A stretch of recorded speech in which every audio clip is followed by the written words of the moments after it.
You did like mainstream journalism, but you did like the fan side of journalism. So what was that like? It was good, man. I was a reporter for local news for about 9 years. So it wasn't just sport that I did. I did like sort of crimes, tragedies, interviews, politics, that sort of stuff. So I enjoyed it. It was good.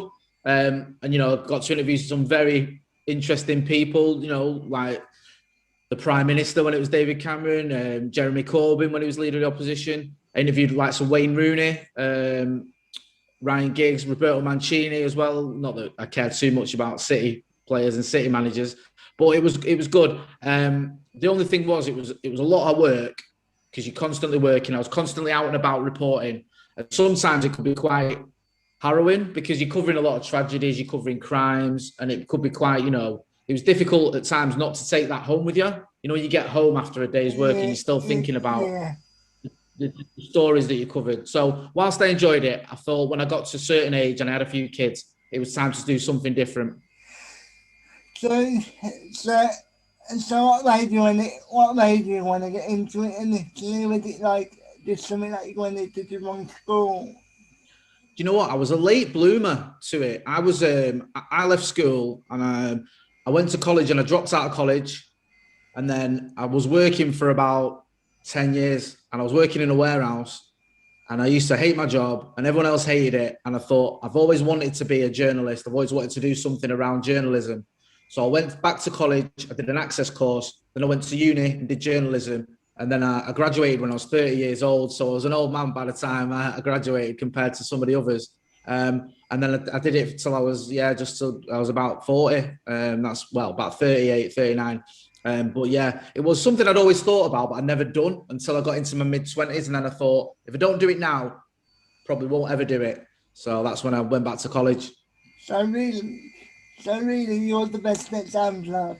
Age doesn't really matter because a lot of people think if you haven't found your dream job by the age of 40, then you're probably not going to find it. That's what a lot of people think. But you're the perfect example of age doesn't really matter. Age doesn't matter, you're right. I mean, I thought, the chance had passed me by, or that the chance of going to uni had passed me by. And then, when I was in my sort of mid to late 20s, I just went back to college and did it and then went to uni. And I'm looking, actually, even now, I'm thinking about even going back to uni now and maybe doing a master's or doing something there, because I don't think you can ever say you're too old to do it. You look at what people have achieved. Some people like, George Foreman was the heavyweight champion when he was 45. How old's Joe Biden? He's the president. He's about 78 or something, isn't he? Yeah. So you're never too old. I mean, people anyone who says, "Oh, you're too old to do that," just take a notice. If you think you can do something and you want to do it, then you should go for it. But do you think that's also a society problem? The way society is set up, I think it's set up in a way that if you don't achieve something by a certain age, then you're seen as a failure. I couldn't agree more. I think that happens in a lot of walks of life, especially as well with football. If you look at now, we write players off by the time they're 22, 23, and we say, oh, he's not good enough, or he won't make it.